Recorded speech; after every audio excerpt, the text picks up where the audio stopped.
أنفسنا ومن سيئات أعمالنا من يهده الله فلا مضل له ومن يضلل فلا هادي له أشهد أن لا إله إلا الله وحده لا شريك له وأشهد أن سيدنا ونبينا محمدا عبده ورسوله لا نبي بعده رب اشرح لي صدري ويسر لي أمري واحلل عقدة من لساني يفقهوا قولي اللهم يا ربنا اجعل جمعنا هذا جمعا مرحوما ومن تفرقه من بعده تفرقا معصوما اللهم يا ربنا إنا نسألك أن ترزقنا توبة قبل الموت وشهادة عند الموت والجنة بعد الموت أما بعد. Yang kita muliakan, kita hormati guru kita semua, nanti aja dikasihnya. Sekarang apa tadi nanyain? Dan semoga Allah Subhanahu wa Ta'ala senantiasa menjaga beliau, memanjangkan umur beliau dalam ketaatan serta sehat walafiat, dan semoga Allah Subhanahu wa Ta'ala memperbanyak ulama seperti beliau sehingga kita dan umat ini akan terhantarkan kepada keridhaan Allah Subhanahu wa Ta'ala, bisa bahagia hidup di dunia dan selamat kelak di akhirat. Amin ya rabbal alamin. Dan tak lupa kepada calon-calon, baru calon ya, sebelum berangkat, pada bapak ibu calon tamu Allah Subhanahu wa Ta'ala yang akan sebentar lagi berangkat untuk menunaikan panggilan suci dari Allah Subhanahu wa Ta'ala dalam rangka menjalankan ibadah umrah. Haji apa umrah?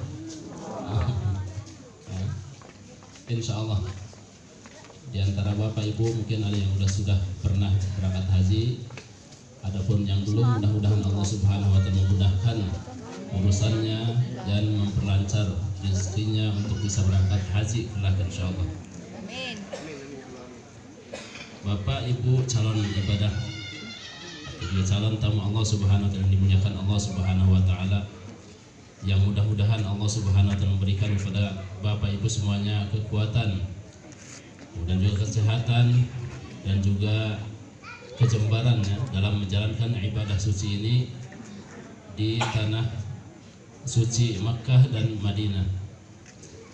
Dan juga untuk para handai taulan dari keluarga yang telah menghantarkan orang tuanya atau mungkin saudara-saudarinya untuk berangkat ibadah umroh ke tanah suci, kita doakan mudah-mudahan yang menghantarkannya pun diberikan oleh Allah Subhanahu wa Ta'ala kemudahan ya, dan juga kelancaran dalam rezekinya dan kemudahan untuk bisa menyusul kelak berangkat ke tanah suci Makkahul Mukarramah dan Madinah Al-Munawwarah. Amin ya rabbal alamin.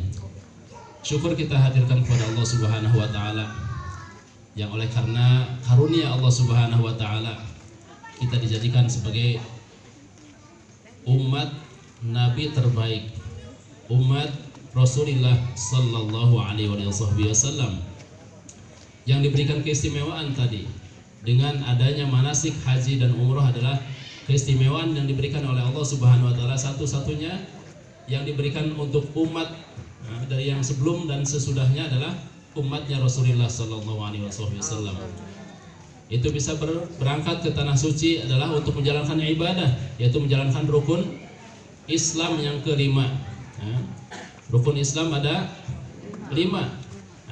Maka rukun Islam yang selama ini kita jalankan baru 4 mungkin, baru 4. Insya Allah kita akan sempurnakan yang kelimanya untuk berangkat menunaikan ibadah haji nanti.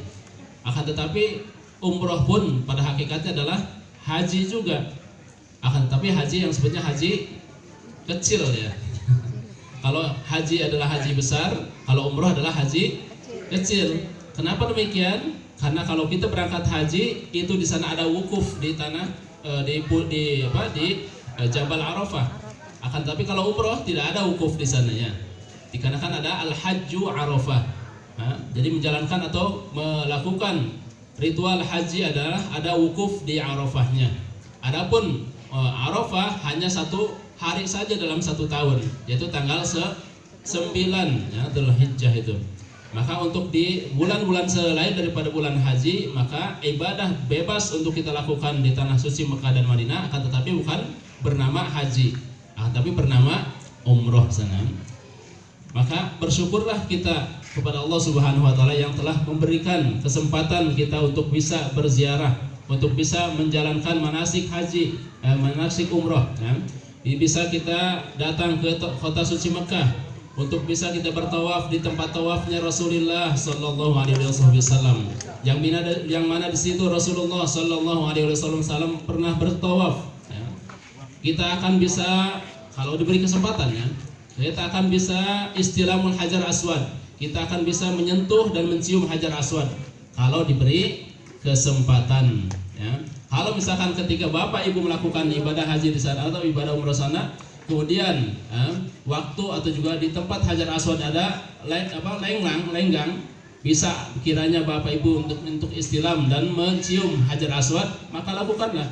Karena Rasulullah Sallallahu Alaihi Wasallam pernah melakukan itu, mencium hajar aswad.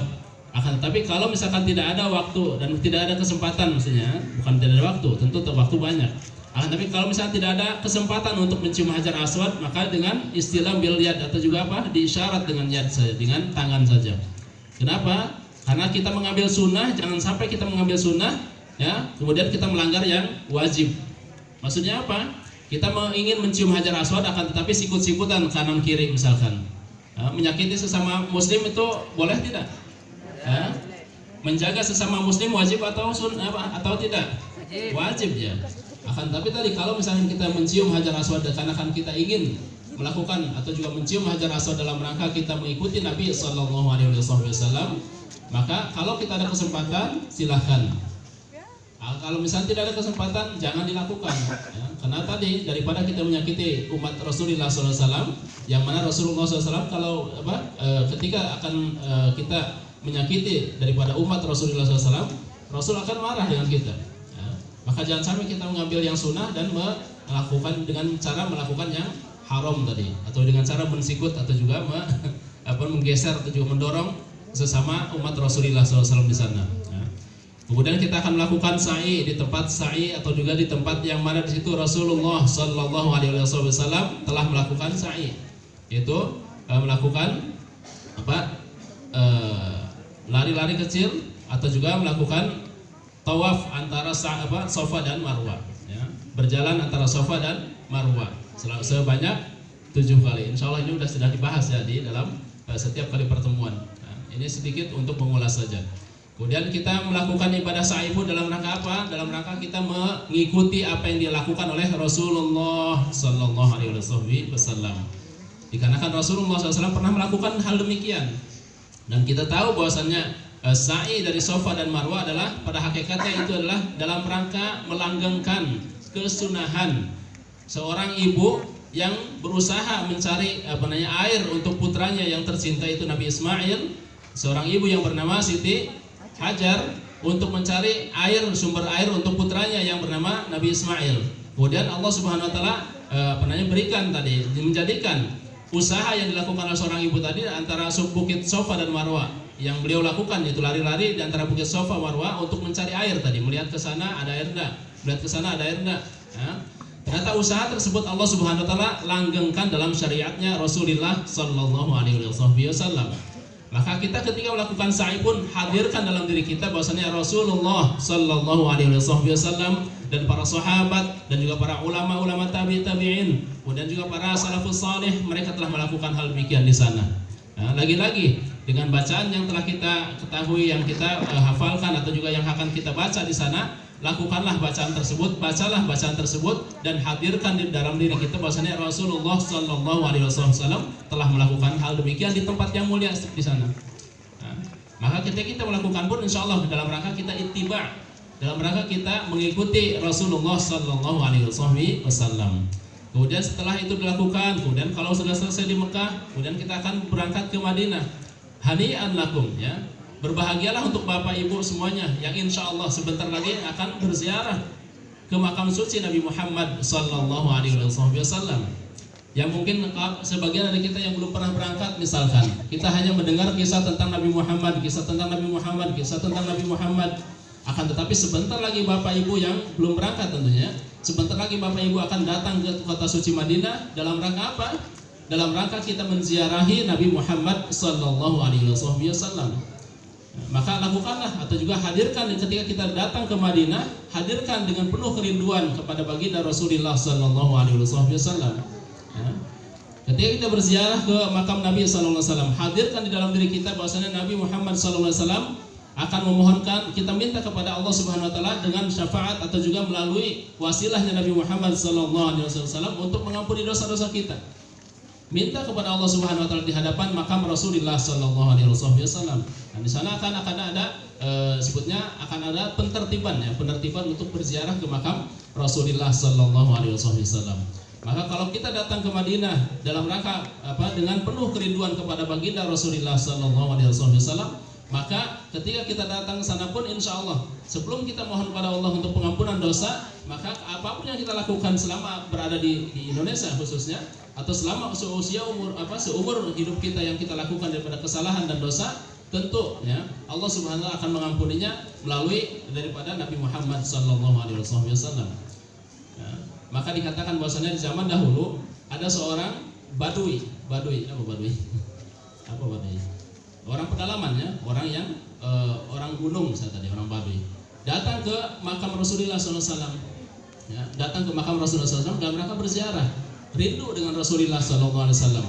Kemudian di situ beliau datang dengan polosnya orang tersebutnya, seorang Baduy, orang pedalaman dengan polosnya ngomong di hadapan Rasulullah SAW, di hadapan makam Rasulullah SAW. Ya Allah, sesungguhnya Engkau adalah Tuhanku. Ya. Kemudian Nabi Muhammad adalah nabiku, ya, dan setan adalah musuhku, kata orang Baduy tersebut. Ya Allah, dan saya datang ke sini untuk mendapatkan atau juga ingin menggembirakan nabimu dan ingin menjadikan musuhmu sedih. Maka ampunilah aku, niscaya nabimu akan senang denganku, katanya. Janganlah engkau kata beliau, kata Baduy tadi mengatakan, janganlah engkau menyenangkan musuhmu yang akan menyedihkan nabimu. Jadi kalau musuh kita senang, berarti misalkan tadi kalau ibadah kita tidak diterima, maka musuh kita yang bernama setan tadi atau iblis tadi senang. Ya. Jadi musuh kita yang bernama iblis dan setan dan juga hawa nafsu itu akan senang.